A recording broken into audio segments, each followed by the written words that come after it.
Close your eyes for a second. Now imagine opening them again. And nothing changes. No light, no shapes, and no shadows.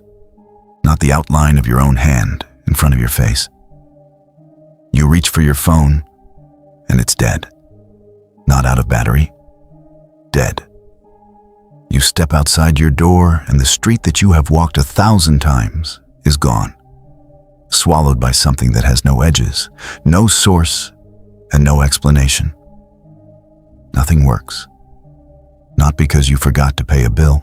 Not because a storm knocked out a line somewhere. Because the sun, for 3 days, simply refuses to rise. You have probably heard people talk about this. Maybe you scrolled past it once, half believing, half rolling your eyes. 3 days of darkness. It sounds like something out of a horror script. Something written to scare people into watching one more video. But before you decide that's all it is, I want you to sit with one question, the same question that has kept theologians, mystics, and now scientists awake for centuries. What if the warning isn't about fear at all? What if it's about who is prepared and who isn't? Because for hundreds of years, this prophecy has followed the Catholic Church like a shadow that refuses to leave. Saints have spoken of it. Mystics have written about it in letters that the Church itself preserved. Nobody agrees on where it started. But almost everyone who has studied it agrees on one thing. It will not be quiet, and it will not ask permission. So tonight, I'm not here to entertain you with an old legend. I'm here to walk you through exactly what this prophecy says will happen, why the Bible already gave us a preview of it 3,000 years ago, and why some of the sharpest minds alive today, the ones who study the sun for a living, are starting to sound uncomfortably close to the mystics. Here is what the prophecy actually claims. Stripped of exaggeration, stripped of the parts people added later just to make it more terrifying than it already is. For 3 days, the world goes dark, not cloudy day dark, not power outage dark. A darkness so complete that no candle, no flashlight, no headlight will cut through it, except the ones that have been blessed. During those 3 days, something is let loose on the earth. Call it evil. Call it judgment. Call it the absence of restraint. But whatever roams during those hours, it is not looking for you to reason with it.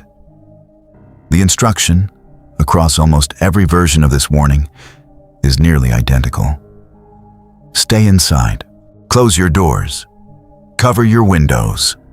Not just shut the curtains, but seal them, so that not one sliver of what's happening outside gets in.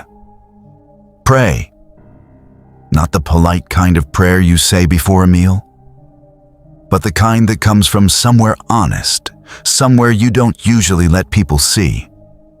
And repent, not for show, but because the prophecy insists this is not random suffering. It's a sorting. Those who prepared spiritually are protected. Those who didn't are left exposed to something they were warned about and chose not to take seriously. Think about the last time the power went out at your house for even one night.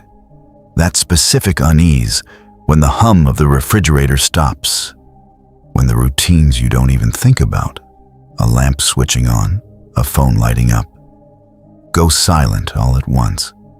Most of us don't handle that well for more than a few hours. Now stretch that feeling across 3 days for the entire planet, with no timeline for when it ends. That's not a plot device. That's the actual claim. Even the clergy don't get a pass in this story. There's a thread running through the older accounts that says priests, too, will be held to account, not for their title, but for what they did with it. Now, if this were the first time in history that darkness had been used as both a warning and a weapon, I'd understand your skepticism, but it isn't. It's the second. Because roughly 3,000 years before anyone wrote a word about 3 days of darkness in Europe, it had already happened once, in Egypt. You know the story, or at least pieces of it.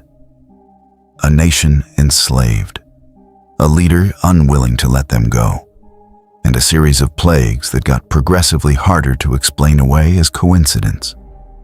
Water that turned to blood, frogs in every bed and every bowl, lice, flies, the livestock of an entire empire dying in a single stretch of days.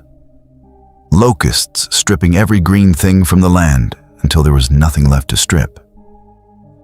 And then, right before the final blow, the one that finally broke Pharaoh, there was darkness.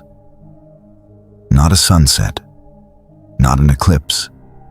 A darkness so complete that Scripture describes it as something people could almost feel with their hands over the land for 3 days. 3, not 2, not 5. The same number that keeps showing up 18 centuries later in the mouths of mystics who, as far as we know, never sat down and cross-referenced their prophecy with the book of Exodus. That detail is the kind of thing that either means nothing at all or it means everything.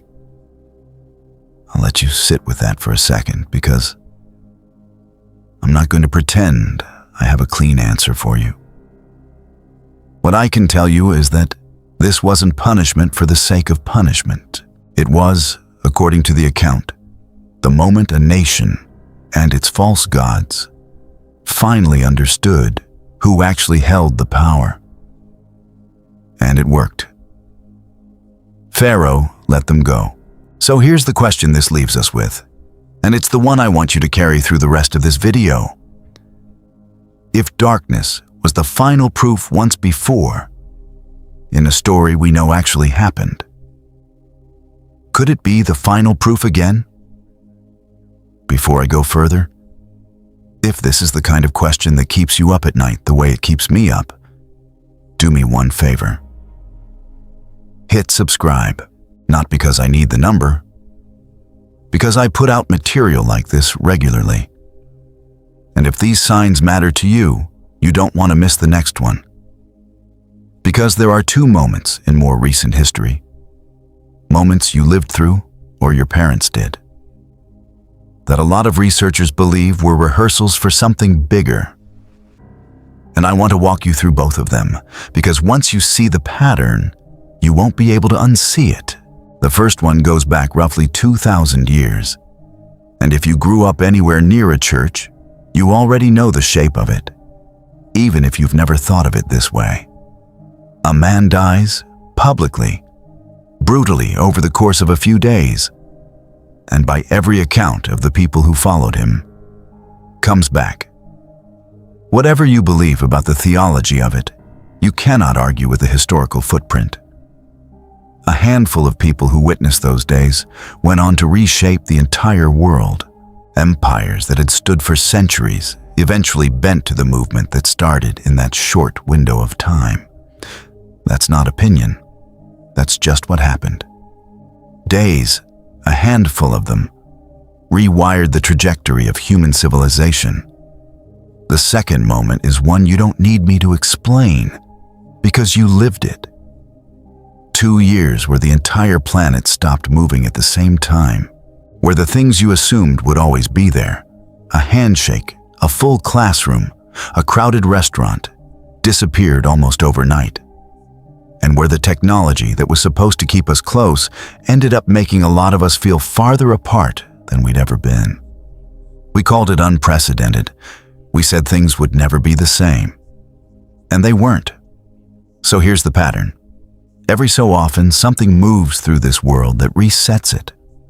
Sometimes it's spiritual, sometimes it's biological, and now there's a growing number of people, scientists, not mystics, pointing at something else entirely. The sun. Right now, our sun is in one of the most active periods we've tracked in years. Solar flares, coronal mass ejections, storms of charged particles that are already interfering with satellites, GPS systems, and radio communication on a regular basis. You've probably seen the northern lights showing up in places that never used to see them. Texas, Alabama, places that have no business having an aurora. People post it like it's a gift. Fewer people ask what has to happen physically on the surface of the sun to push that light hundreds of miles further south than it belongs. We've seen the extreme version of this before. In 1859, a geomagnetic storm, now known as the Carrington event, hit the Earth so hard that telegraph operators got shocked by their own equipment. Telegraph paper caught fire, and the skies lit up as far south as the Caribbean. And that was with a world that had almost no electrical infrastructure. A handful of wires. That's it. Now hold that image and put it against the world you actually live in. Satellites running your GPS, your banking, your weather forecasts. Underwater cables carrying nearly all of the planet's internet traffic. Power grids that were never designed to survive a direct hit from something like Carrington, because nobody building them in the last century thought they'd have to. If a storm of that scale, or worse, hit us today, it wouldn't just knock out a few telegraph lines. It could take down power grids across entire continents, ground flights, freeze financial systems, and go dark for days, not hours. Scientists who study this don't talk about if anymore. They talk about when. Sit with that for a second. A civilization more connected, more dependent on invisible signals in the sky than any civilization in human history. And one solar event away from a silence it has never once experienced. And this is where it stops being a coincidence that's easy to dismiss. Because it isn't only mystics from centuries ago connecting darkness to judgment. Closer to our own time, the philosopher Olavo de Carvalho pointed to something quieter but just as unsettling. That the War of 1950, referenced in some of these prophetic writings, lines up with the Korean War, and that the ideological forces born out of that era never actually left. They changed shape. They're still here, still shaping the fear and division running through the world right now. He wasn't the only one to notice that the pieces this prophecy describes aren't sitting in the past. They're assembling, quietly, in the present, right in front of us, on schedule. Which brings me to the part of the story I've been holding back. Because I wanted you to have the full picture before I gave it to you. In 1950, a letter arrived at the Haraldsbach Commission in the Vatican. It's attributed to Padre Pio. The same Padre Pio whose body, to this day, remains incorrupt decades after his death. And in that letter, in a voice that shifts from the priests into something that claims to be far older than any priest, come instructions that read less like a legend and more like an emergency broadcast. Keep your windows covered. Don't look outside. Light a blessed candle, one that will last, because you will need it for days, not hours. Pray the rosary. Read what is sacred. Offer whatever love and communion you can, quietly, from inside your own walls. Stay on your knees, or with your arms out, if you can bear it, not for show, but because somewhere, someone else's survival may depend on it. Don't leave the house. Stock what food you can, because what's coming will be driven by forces that don't wait for permission. And then, almost gently, in the middle of all of it, a single line breaks through. Courage, I am among you. The letter doesn't stop there. It tells you to care for the animals too, to leave food out for them. Because whatever protection is being offered extends beyond the people inside those walls. It warns, plainly, that anyone who steps outside, even to feed those animals, even out of good intentions, will not survive it. Cover the windows. Don't contemplate what's out there. Kneel before whatever you hold sacred. Don't look outside during the earthquakes, because there will be earthquakes and lightning and what the letter calls a rain of fire for 2 days, beginning on a cold night. It promises that those who hold on through it will lack nothing, that the ones who fight for the cause, however you interpret that in your own life, will be protected, that the objective was never to destroy, but to gather, to sort, to save whoever could still be saved, even while everything else outside those windows falls apart. And then, after 3 nights, not 2, not 5, the earthquakes stop as the sun comes back. And whoever is still standing is left with something the letter calls indescribable gratitude. I'm not asking you to take a letter from 1950 as scientific fact.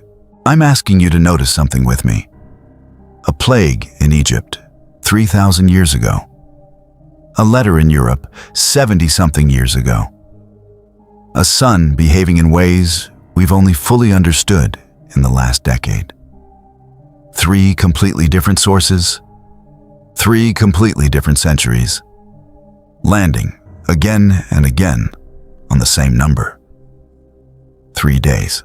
If you want the deeper research behind letters like this one, the sourcing, the church's actual position on it, the parts most videos skip over, I put together an ebook that walks through it properly.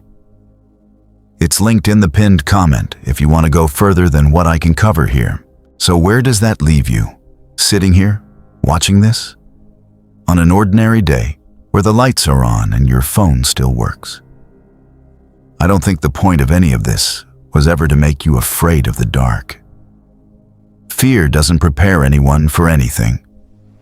It just makes people frozen, or careless, or both.